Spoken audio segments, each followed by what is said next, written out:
So I'm going to share some videos of some Republicans, RINOs, right? RINOs that, man, they were 100% spot on. When they were warning us during the campaign, they were 100% spot on in terms of what Trump was going to do, what was going to happen, Project 2025, Trump's crazy foreign policies, and so on. You know, it's just the list goes on and on and on. I have like 4 or 5 different Republicans that I'm going to play for you because I had saved these clips that I was using for my Spanish podcast on a daily basis during, obviously, the campaign time before the election. And now that I just went back and I was just getting rid of some old videos, I found some of these videos and I was like, man, I have to share this. Truth is, there's almost no idea more un-American than the notion that any one person could choose the American president. The presidency belongs to the American people and the American people alone.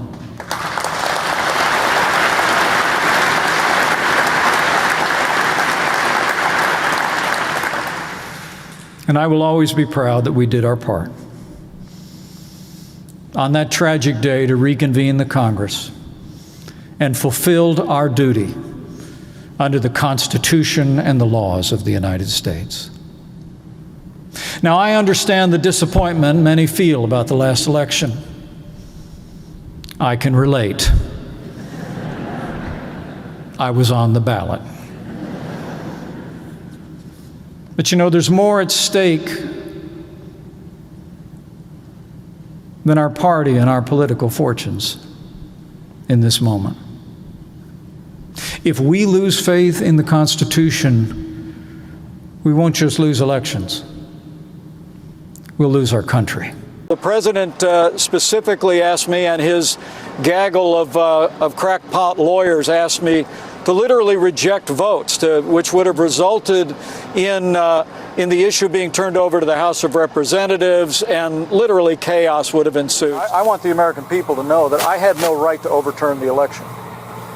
And then on that day, President Trump asked me to put him over the Constitution. But I chose the Constitution, and I always will. I really do believe that anyone who puts themselves over the Constitution should never be president of the United States. And anyone who asks someone else to put themselves over the Constitution should never be president of the United States again. It should come as no surprise that I will not be endorsing Donald Trump this year. Look, I'm incredibly proud of the record of our administration. It was a conservative record that made America more prosperous, more secure. But that being said, during my presidential campaign, I made it clear that there were profound differences between me and President Trump on a range of issues. And not just our difference on my constitutional duties that I exercised on January the 6th. Donald Trump is pursuing and articulating an agenda that is at odds with the conservative agenda that we governed on during our 4 years. And that's why I cannot, in good conscience, endorse Donald Trump. But her argument and what she told your constituents today is that if Trump's the Republican nominee, your party is going to lose the election. Do you agree with that? Yeah, I don't necessarily agree with that. That's a good campaign line, I'm sure. But so you think he could win? Sure, I think he can win. I mean, today it's kind of a toss-up. But if the election were actually held today, I think he'd probably win. I can't tell what's going to happen over the next 9 months or so. But what does it mean if he does win? Well, a dramatic change in our foreign policy. I think the people around the world say, okay, America is no longer the leader of the free world and the arsenal of democracy. It's not the shining city on a hill. It's now an isolated island. There's some things, by the way, Donald Trump does better than Joe Biden, a lot. Joe Biden has made extraordinary mistakes on the immigration front. It's embarrassing how bad he's been. Yeah, I know you care deeply about the border, and So he's made it terrible. And Donald Trump did a lot of smart things when he was president. On the foreign policy front, it would be a dramatic departure from our posture over the last 75 or 80 years. That, by the way, has not only kept us safe and free from attack, but has also allowed us to build an extraordinarily strong economy and have a income per person in America about a third higher than people in Europe. But can I just ask? I think that those comments there may raise some questions for people watching at home. Would you vote for Donald Trump over Joe Biden? No, okay. Absolutely not. I mean, for me, there are two factors in deciding who I want to have as the leader of my country and the person who is the example of the president for my kids and my grandkids. One is their position and policies. And on foreign policy, I'm not aligned with Donald Trump, at least as I understand his policy. On domestic policy, yeah, I align with many of his domestic policies. But there's another dimension besides policy, and that's character. And I think what America is as a nation, what has allowed us to be the most powerful nation on earth and the leader of the earth, is the character of the people who have been our leaders, past presidents, but also mothers, fathers, church leaders, university presidents, and so forth. Having a president who is so defaulted of character would have an enormous impact on the character of America. And for me, that's the primary consideration.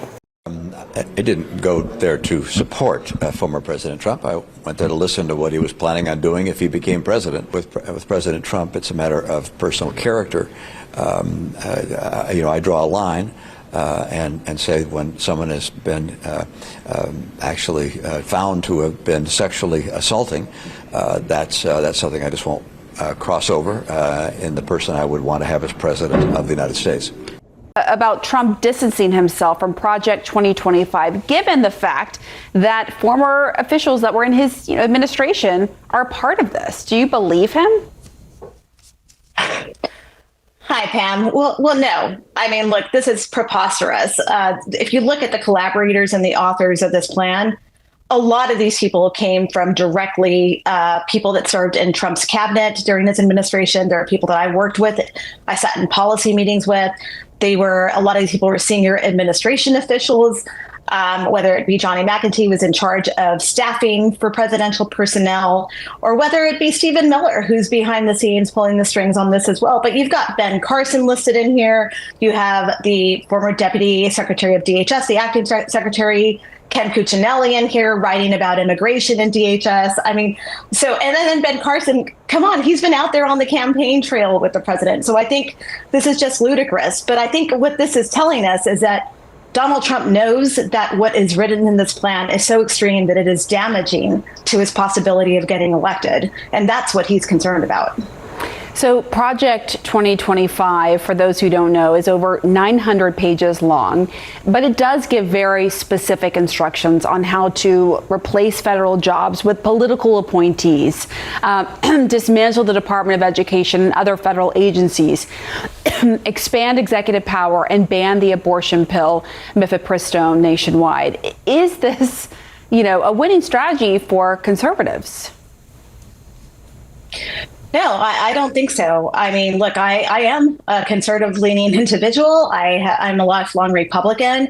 But when I think of the traditional tenets of the GOP, I think of fiscal conservatism. I think of individual liberties. And quite honestly, if you go through and really read through this plan, this is complete overreach by the federal government on our individual liberties.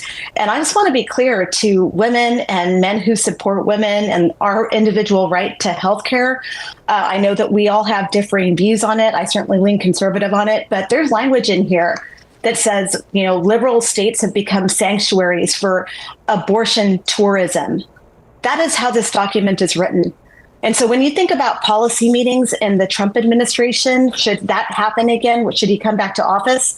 I want people to view the type of language that's going to be said in these meetings, because to me, tourism doesn't enter my mind when I think about women who are having trouble giving childbirth, who are actually leaving states right now to be able to access health care. I don't think about that as tourism. And this is the type of rhetoric that is in this document, but I think people need to be paying attention because they're not messing around when it comes to this, and we should believe them. And so, to that president of the Heritage Foundation, which, by the way, is a think tank that I used to go to, especially as a college student and in my summer internships, and as someone who worked at the RNC, I used to go there and take some of their courses and attend some of their summits. When he says that it's, if the left stays silent, it's not just a left that has a problem with this, Pamela. It's people, moderate conservatives like myself, who take a look at some of the extreme language in here when it either healthcare again, or whether it comes to immigration, whether they talking about law enforcement and how they're going to use federal law enforcement in local states and local cities and states with no oversight, because there's limited oversight when they do that. They've learned all the lessons during the first Trump term. And that is what is frightening here. And so I think we need to be paying attention to this, and no amount of distancing by Donald Trump should be believed, because the authors and the collaborators are all part of this operation that's been behind him from even the first terms of this administration. So how can they deny that? I sat in these policymaking meetings with these people. Donald Trump's former U.S. ambassador to the United Nations slamming his pick for Director of National Intelligence. Nikki Haley, who of Democrat, left the party in 2022, and she's since become a staunch supporter of Trump, serving on his transition team.